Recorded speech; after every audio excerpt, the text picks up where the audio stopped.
ஆளும் கட்சி பாஜக ரொம்ப மோசமான அத்தாரிட்டேரியன் போக்குக்கு ஒரு பெரிய அடி.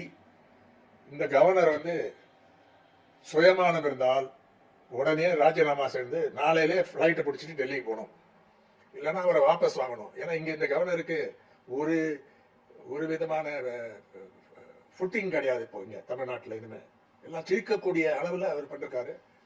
சுப்ரீம் கோர்ட் உச்ச நீதிமன்றத்துடைய தீர்ப்பை இன்னும் படிக்கணும். ஃபுல் தீர்ப்பு வந்த உடனே என்னென்ன சொல்லியிருக்காங்க. ஆனால் அதில் சில முக்கியமான விஷயங்கள் என்னவென்றால், கவர்னர் அசன்ட்டை 3 ஆப்ஷன் தான் இருக்கு. அதாவது லெஜிஸ்லேட்டிவ் அசம்பிளி ஒரு பில்லை பாஸ் பண்ணா 3 ஆப்ஷன் தான் இருக்கு. உடனே அதை ஒப்புதல் கொடுத்தா உடனே வேகமாக முடிஞ்சுவிடும். அதுதான் நியாயம். ஏன்னா கவர்னருக்கு சொந்த பவர் கிடையாது. டிஸ்கிரிஷனரி பவர் ரொம்ப குறைவான இதில் தான் இருக்கு. அது அவர் ஒரு ஆள் மத்தியில் இருக்கக்கூடிய யூனியன் கவர்மெண்டோட ஏஜென்டாக அது வேற விஷயம்.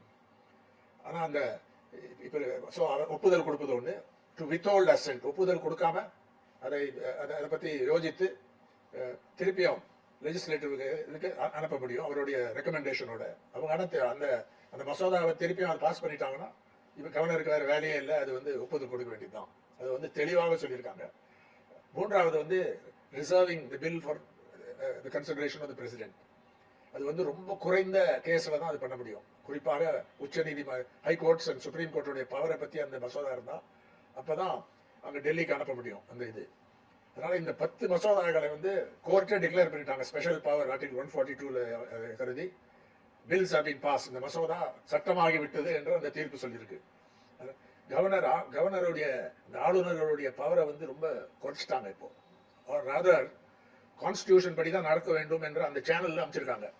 அதனால இந்தியா முழுக்கம் இது பிரதிபலிக்கும். இதோடைய விளைவுகள் நல்ல விளைவுகள், ஜனநாயக பாதையில் இருக்கக்கூடிய இது. ஏன்னா பார்லிமெண்ட்ரி டெமோக்ரஸிக்கும் பாராளுமன்ற ஜனநாயகத்துக்கும் கூட்டாட்சிக்கும் அரசியல் அமைப்பு சட்டத்தில் கான்ஸ்டிடியூஷன் இருக்கக்கூடிய டாக்டர் அம்பேத்கர் போன்றவர்கள் எழுதின அந்த கான்ஸ்டிடியூஷனுடைய அந்த சாராம்சத்தை இந்த உச்ச நீதிமன்றம் தீர்ப்பு நன்றாக பாதுகாத்து இருக்கிறது இன்றைக்கு. அதனால இன்னைக்கு ஒரு ஹாப்பி டே என்று சொல்வேன். வெறும் தமிழ்நாடு அரசாங்கத்துக்கு மட்டும் இல்ல, முதலமைச்சர் ஸ்டாலின் மட்டும் இல்ல, திமுக அரசாங்கத்துக்கு மட்டும் இல்ல, தமிழ்நாடு மக்களுக்கு மட்டும் இல்ல, இந்தியா ஃபுல்லா கொண்டாட வேண்டிய ஒரு தீர்ப்பு. Hats off to the supreme court.